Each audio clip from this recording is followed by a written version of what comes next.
Ko'rdingmi? Shunaqa chiroyli modelda oldim. Shunaqa zo'r yarashdi, ishon. Seni deb bugun ota-onalar majlisida sharmanda bo'ldim. Yer yorilmadi, yerga kirib ketmadim. Kamroq telefon o'ynab, ko'proq darsingni qilgin. Oyijon, tushunmayapman. Tushuntirib bering. Telefon o'ynamasdan kitob o'qisang, keyin tushunasan.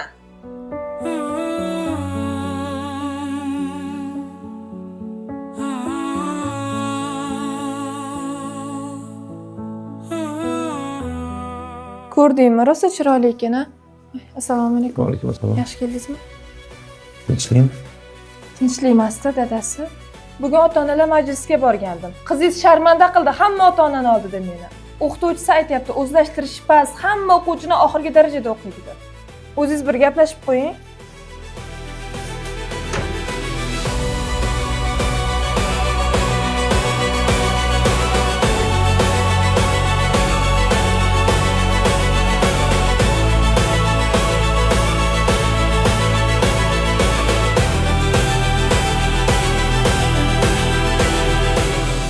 Mana qizim, bugungi darsimizni nima qilyapsan? Bugun birinchi bor nima dars qilganimni tushunib yetdim. Voyjon. Dadajon, har kuni birga dars qilaylik. Kelishdik, xo'p asa.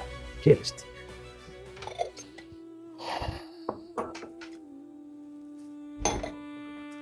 Tushuntirib qo'ydingizmi dadasi o'ziga?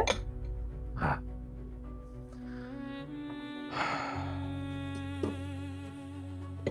Mana. Boshdan keldi. Voy. Men ham mashina haydaymanmi? Ha. Voy, Bu ishxonamga keldi. nimaga bu? Endi ertadan boshlab sen meni o'rnimga ishga chiqasan. Ertalab kelasan.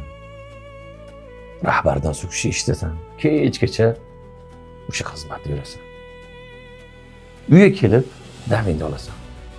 Men esa qizimning tarbiyasi, darsliklar bilan shug'ullanaman. Chunki har kuni ishga borib kelib, charchab farzand tarbiyasiga ulgurmay qolaman. Shuning uchun sen ishlay qol.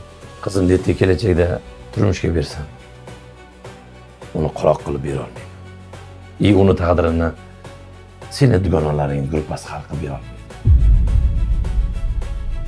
Bir gap, hech qachon esingdan chiqmasin. Oilada erkak olim bo'lsa, oilada bitta farzand olim bo'ladi. Agar oilada ayol olima bo'lsa, butun avlod olima bo'ladi.